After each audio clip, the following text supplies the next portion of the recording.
So if you love a nice steak, you've come to the right place. I'm making a really nice steak dish tonight, and I've got a really nice expensive piece of meat here, and I'm gonna sous vide it so it's perfect. Now I'm gonna show you how to do this and make sure that you have the perfect taste and perfect texture and doneness on your steak every time. So this piece of steak I picked up from the butcher, and it is black onyx sirloin, and it has a marbling score of a 4+. So yeah, not cheap, but I promise you really, really tasty and great for a special occasion. So I've got a few aromatics here in front of me. I've got some rosemary, garlic, some butter of course, and a little bit of thyme, and that's just gonna help to flavor this in my sous vide bag. Now I'm just gonna use just a basic plastic bag here.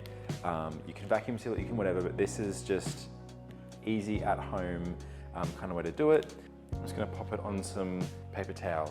Now we want to kind of just dab off a little bit of this excess moisture. Aside from the nice marbling of the steak itself, there is a bit of that fat cap around the side here. The center and most of it is really good, but we just want to keep this on for now as it's going to help to flavor and kind of render down on this meat a bit. At the end, if we don't want it, you can cut it off, but it's just kind of a bit of that protective barrier and will help to flavor that meat. So we'll just give that good salt and a bit of pepper. Now this steak is big enough that I can easily cut it in half, and I have half for a meal tonight and half for a meal tomorrow. If it's two of you, you can have, I'm gonna cut it into slices, and then yeah, so you can have half for yourself, half for someone else, or eat the whole thing if you want. But it is a good sized steak. So from here, I'm just gonna slip it into this plastic bag. And this is what I'm gonna put in the water bath. I've got a little bit of rosemary. I'll pop in here. Just a little bit of thyme, just 2 little bits of butter. You can use olive oil if you would like. It's just gonna help to create extra juice, which is then gonna absorb the flavor of that rosemary, thyme, and the garlic. Move that to the side. And just for the garlic, I've got 2 big cloves here. This is actually quite a bit of garlic. I love my garlic, but just remember when you put flavors into the sous vide like this, into the bag, the flavors are heightened compared to maybe what would be in a pan. It's got longer to kind of absorb into the meat. So I'm just gonna pop these over the steak like this. There we go. And what I like to do is I kind of half close this bag, and then when you drop this in the water, it automatically seals just when the meat goes in and the bag goes into the water. The water around the bag just push up the excess air. So just don't seal it all the way yet. And then just have it kind of neatly dish like this, so it is easier to get that extra air out. This is easy if you have a vacuum sealer, but this shows that you don't need to have one. Don't worry about stressing about going out and buying one. If we move over to the sous vide now, you're gonna grab my steak, and I'm just gonna gently lower it in like this. And as I lower it in, the excess air is gonna float out to the top. Once I've made sure that there's no excess air in here, I'm just gonna zip up the rest of the bag. Now, when you have bigger herbs like rosemary, this can get a bit tricky because there's gaps between the rosemary. That's where I like to come in. I have a peg here, and you peg it to the side, and it just keeps it in place.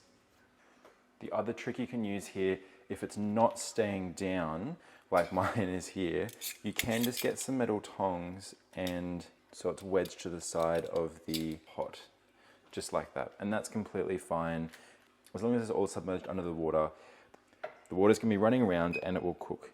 So for medium rare, I want to select about 54 degrees Celsius, and I'm gonna cook it for 2 hours. So I'm just gonna press start, and it's gonna heat up to temperature, and it will turn off in 2 hours.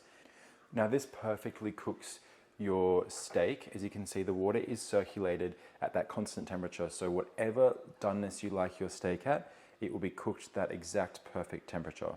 Now I know a sous vide machine might sound like a really fancy piece of equipment, and it was back in the day, but these days it is really attainable just for anyone to go out and buy it. It's only $100. I got this off Amazon for $100. There are some that are more expensive. You can control them from your phone, and you can buy a huge big setup, but for me, I just like to pop it against the side of a big pot, and it clips on, and there's your sous vide. And it's really not too expensive to add to your kitchen, and it's easy, it's only small, you can pop it away. Now I cook all sorts of things in my sous vide.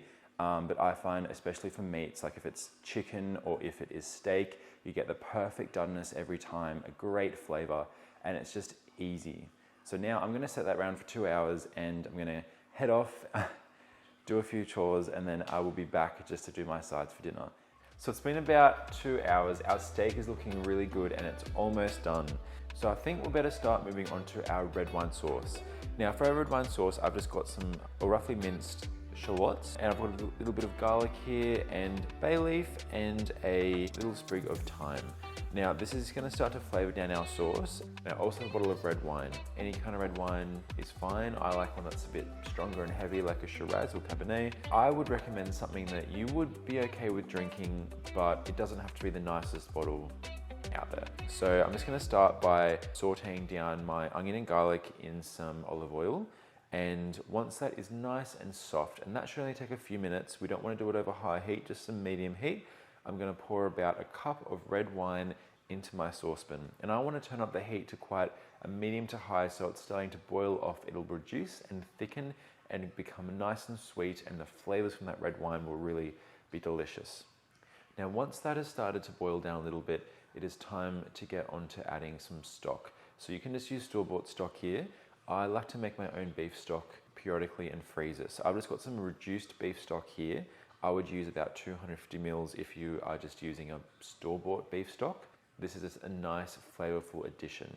Once the stock is reduced and it is starting to thicken up, if you want it strained, like I'm going to do tonight, I like to just strain out the onion, garlic, and any other herbs, anything else that is left sitting in there, to get a nice smooth reduction. I then like to return this to the pot and just boil it down a little bit more, and it's the perfect time just to add a little bit of cold butter, and it will thicken up into a nice glossy and thick sauce. Give it a bit of a taste for some salt and pepper, and for sweetness, if it needs some sugar, you could add a little bit of sugar. If it needs some more salt, some more pepper, it should be nice and rich and tasty. So our meat is nicely cooked, and I think it's time to give it this a nice bit of a sear to finish it off. I will do this now because I will like to rest it just for a little while. But all we're going to do is just basically take this out of the packet. I'm going to sear it in a hot pan in some neutral oil with some salt and pepper. And to finish it off, we'll give it a nice bit of baste in some butter.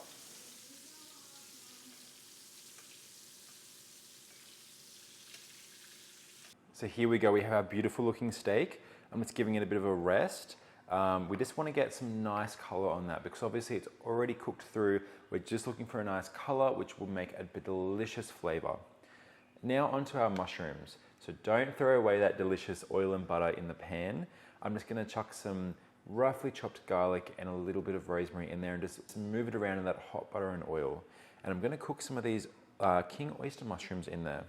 So I've just sliced these in half, and what I'm going to do, I'm going to run my knife and just do some cross-hatch cuts, just probably about 1 centimeter or 2 into the mushroom itself. Now, again, they don't have to be too perfect. They'll look nicer if they're more perfect, but look, that's up to your patience. We just want to cross them because that's going to help the flavor penetrate into the mushroom itself. I also have quite a thick mushroom stalk here, so as these ones I'm cutting in half, I want to try making these into some scallop looking mushrooms. So I'm going to cut them like this, so they look like, I guess, mushroom kind of scallops. These are just going to absorb all that delicious flavor from cooking the steak. And from here, I'm just going to add all of these directly into my pan, into that warm butter and oil, and I just want to give them a nice bit of a char on each side. Now if you find that these are drying up too much, don't worry, you can add a little bit of water, you could add a little bit of white wine. I'm going to add a little bit of the leftover mixture from my sous vide bag. So these steaks have let off a lot of juice, including the butter, some of the rendered down fat, and this will just be delicious in with my mushrooms. They're not going to take too long, but just give them a good probably 5-6 minutes just to soften down and get a nice bit of color. All right, so we're looking really good. We're all done. This steak is nice and rested. I'm just going to slice up my steak.